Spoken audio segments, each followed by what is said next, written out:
The opening scene takes place at a medical university where a professor is seen lecturing his students. During this, a female student named Sunita comes across a report about a man suffering from anterograde amnesia. She tries to delve into it, but the professor forbids her, saying the case is being handled by the police. However, when Sunita keeps on insisting, he reveals that the patient's name is Sanjay Singhania, a former business executive who now suffers from severe memory loss. According to the professor, Sanjay's memory is limited to just 15 minutes, leading him to rely on photographs, notes, and tattoos on his own body to remember things around him. The movie then shifts to Sanjay, who is shown beating up a guy ruthlessly. After finishing him off, he captures a picture of the guy and takes a note in his small notebook. Sanjay then examines his phone and discovers the name Gajini, which triggers vague memories from his past. It is evident that he is looking for this particular man. After he leaves, both the police team, led by Inspector Arjun, and a group of gangsters arrive at the crime scene, each searching for Sanjay. Later, we see Sanjay waking up in his cluttered house, filled with mementos and notes related to hunting down Gajini. He proceeds to the bathroom, where a reminder on the mirror prompts him to remove his shirt. As he does so, his body is revealed to be covered in tattoos that serve as aids to trigger memories. The biggest tattoo on his chest reads, "Kalpana was killed," and the second biggest says, "An apple a day keeps the doctor away." Later in the day, Sanjay visits a medical college, where Sunita approaches him and curiously asks about his condition. However, Sanjay refuses to disclose anything, stating that they are not friends. Sunita persuades him to take her photograph so that he may remember her when she approaches him the next time. Later, as Sanjay is reading his notes at home, Arjun covertly sneaks in from behind and knocks him out with a bat. The officer then ties him up and strips him in search of additional clues. During the search of the entire place, he discovers a couple of diaries. As Arjun reads the first one, the scene transitions to a flashback that reveals Sanjay's past life as the chairman of a prominent cell phone company called AirVoice. Turns out, he was a multi-millionaire who was respected and adored by everyone around him. In the next segment of the flashback, we are introduced to Kalpana, a struggling model who is running late for her detergent ad shoot. Kalpana, who is known for her mischievous nature, deliberately messes up the ad, causing the director to scold her. Elsewhere, Sanjay is occupied with his work, searching for a suitable location to place a billboard for his company. After a long search, she finally finds a good spot, which happens to be where Kalpana resides. So, Sanjay instructs his assistant to approach Kalpana regarding the billboard placement at her place. As the employees head to the studio for this purpose, they encounter Satvir, the director of the ad film, who is surprised to learn that they represent the AirVoice company. Satvir seizes the opportunity to promote his own small business, hoping to collaborate on a larger scale, but he soon realizes that the team is only interested in meeting Kalpana. In the next scene, the meeting takes place and all the employees in the company eavesdrop on their conversation with curiosity. Kalpana declines AirVoice's offer, saying she hates rich people like Sanjay, but the people outside mistakenly hear that Sanjay is her boyfriend. Somehow. So, as soon as she comes out of the room, all of her colleagues and even the director begin treating her with special attention. Kalpana is a bit perplexed by their sudden change in attitude, but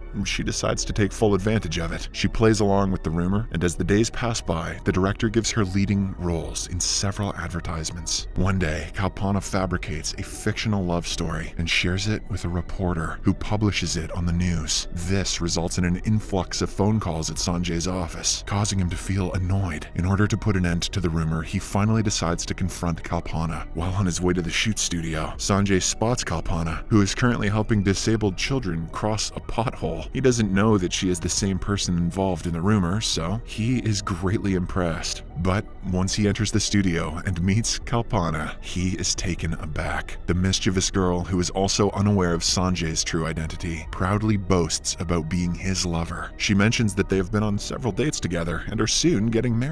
Hearing all this, Sanjay chuckles gently and decides to play along. For now, he pretends to be an auditioner. The next day, he is in the midst of an interview when he suddenly receives a call from Kalpana offering him an underwear advertisement. Sanjay has a really hectic schedule aligned for the day, but he still chooses to visit her. Perhaps he has fallen for Kalpana's charm and innocence. Or perhaps he's just tickled by the word underwear. Following this, he gets into an auto rickshaw and takes a ride through the not-so-wealthy part of the city, which is crammed and polluted. Sanjay is not used to this environment, so he feels a bit uneasy. However, his face lights up when he meets Kalpana. As they make their way to the studio, she encounters a visually impaired man, whom she assists in reaching the bus stop. This reveals that although Kalpana is a mischievous girl, she has a heart of gold. Sanjay is also infatuated by her kindness, and so, from that day onward, the two spend more time together, gradually growing closer. One day, Kalpana meets Satvir, who informs her about a New Year's party taking place at their studio. Much to her surprise, the director requests her to invite her boyfriend as the chief guest. Initially panicked, Kalpana devises a plan to find someone who can pose as Sanjay. She then contacts an eccentric weirdo and trains him to impersonate the rich businessman. However, as she is instructing the imposter, the real Sanjay arrives and bursts into laughter upon being introduced to the odd substitute. Kalpana, caught in her lie, confesses to the entire charade and requests Sanjay attend the party, posing as Sanjay Singhania. This makes our protagonist laugh even more, as he is being requested to impersonate himself. So,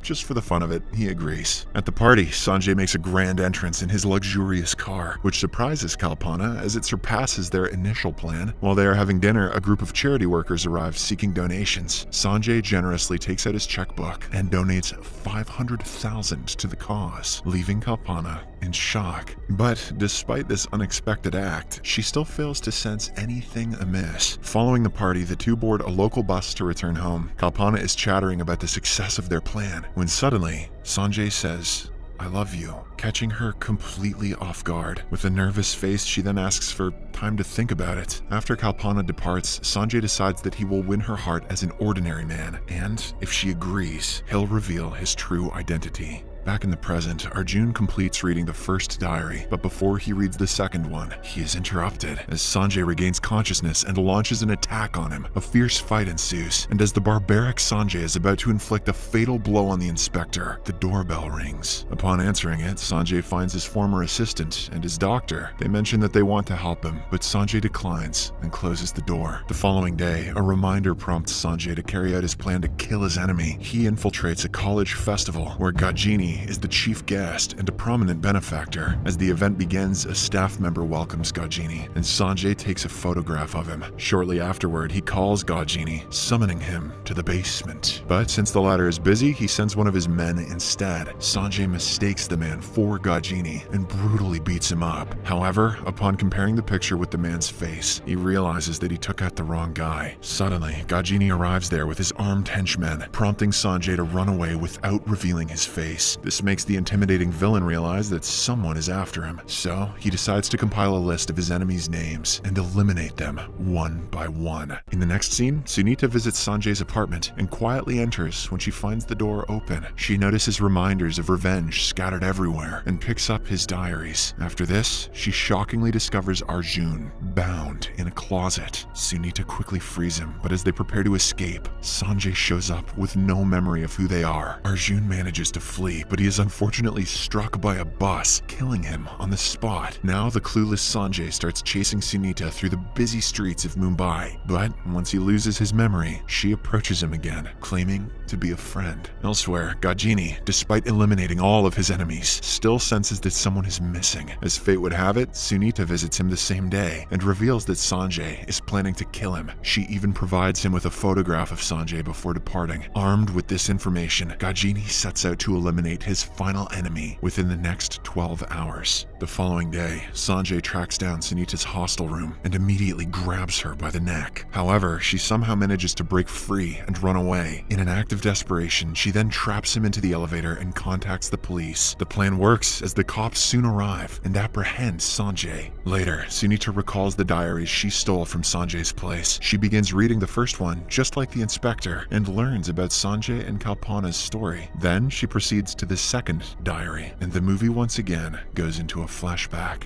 Kalpana and Sanjay are together at a romantic park where she suddenly accepts his proposal. This makes our rich hero excited, but as he is about to disclose his true identity, Kalpana interrupts him and opens up about her family. She reveals that her father was deceived by his uncle in a financial matter. This brought the family a lot of hardship and pain, so Kalpana has decided that she won't get married until and unless she is financially stable. Upon hearing this, Sanjay also decides to postpone revealing his true identity. Later, he calls his assistant and gives him the keys to an apartment. Turns out Sanjay was about to surprise Kalpana with this apartment as a gift, but since he couldn't reveal his identity, after all, last thing he wants is for her to know that he's financially stable, he asks his assistant to organize a lucky draw and make Kalpana the winner. This way, she will accept the apartment without any questions. In the following scene, Kalpana is shown at a pawn shop where she sells some of her jewelry to obtain money. With the money she receives, she fulfills one of her dreams by purchasing a second-hand Ambassador car. Later, she invites Sanjay to her new apartment to share her happiness. They both step inside at the same time and cement their footprints as a memory. With the formalities done, Sanjay reveals that he will be leaving town for 10 days. But since he cannot tell her about his urgent meeting, he fabricates a story. Sanjay says that he has to go to his village in order to sell some property and fund his mother's medical treatment. Later that night, Kalpana contacts Sanjay, requesting a brief meeting. When he arrives, he is shocked to learn that she has sold her car in order to manage money for his mother's treatment. This deeply affects Sanjay as he feels burdened by the weight of his own lies. He cannot stop thinking about her even on the flight. But in the present, Sunita is dejected to learn that Sanjay has not written any events after this point. Her curiosity about what transpired next intensifies, and she seeks out Satvir to discuss Kalpana. However, he doesn't say much and avoids her questions. Meanwhile, at the police station, the authorities conduct an investigation on Sanjay and uncover the tattoos of memorabilia scattered across his body. In an attempt to unveil his true identity, they begin dialing the numbers tattooed on his body. Surprisingly, one of the numbers belongs to Gajini, who is then summoned to the police station. Gajini recognizes the man right away and informs the officers that he is Sanjay Singhania, the chairman of Air Voice, and a patient suffering from short-term memory loss. Later, Sanjay's assistant and doctor arrive at the police station and provide evidence of his innocence. This convinces the cops, and he is eventually freed. Later that night, Gajini and his men forcefully enter Sanjay's residence, only to find him unconscious. Gajini realizes that killing him would lead to their capture by the police, so he decides to erase any memory-related evidence from Sanjay's body and his apartment instead. Meanwhile, Sunita and her friend conduct research on Sanjay and Kalpana, eventually locating a young girl who holds a disturbing story from the past. In a flashback, Kalpana encounters the same girl inside a train, clearly frightened as she turns out to be hiding from human traffickers. Despite Kalpana's attempts to assist the child, the gangsters snatch her away. Kalpana even offers her gold necklace as a bribe, but the villains refuse. Fortunately, a compartment filled with police officers intervenes, overpowering the criminals and rescuing the other victimized girls. This incident gains widespread attention through the news, leading to the arrest of several criminals. One night, a police constable contacts Kalpana, informing her about the disappearance of the two young girls. Intrigued, Kalpana decides to investigate, but she encounters Gajini and his men instead. The notorious gangster admits to killing those girls and disposing of their bodies as they snitched about him. This enrages Kalpana so much that she insults him badly before storming away. Upon arriving back home, she again receives a call from the police constable, who informs that Gajini has sent his killers to execute her. Fearing for her safety, Kalpana hides in a corner of her apartment. The assassins break in and start searching for her throughout the house. Meanwhile, Sanjay returns from his business trip and goes straight to Kalpana's apartment to meet her. He rings the doorbell and knocks multiple times, but there is no response. Assuming that she is not home, he decides to leave. As he gets into his car, he notices multiple missed calls from Kalpana and calls her back. Unfortunately, her phone is not on silent mode. Oh god. Causing it to ring loudly. Kalpana hastily answers and explains the dire situation, prompting Sanjay to quickly turn back and head to her place. Shortly afterward, he enters the apartment and discovers Kalpana in a weakened state. He rushes to her side and embraces her, during which she whispers the name Gajini. in his ear. "This is no time for dirty talk," he says. It is at this moment that Sanjay realizes Kalpana has been stabbed in the back. But before he can react, Gajini walks into the room and brutally strikes Sanjay's head with an iron rod. He then finishes off Kalpana with a similar blow before pounding Sanjay's head one more time. The 2 deadly shots to his skull are the reason for his anterograde amnesia. Although he somehow survived the incident, he has been left scarred all his life. But the word Gajini goes through his mind all the time. Now he only wants one thing: revenge.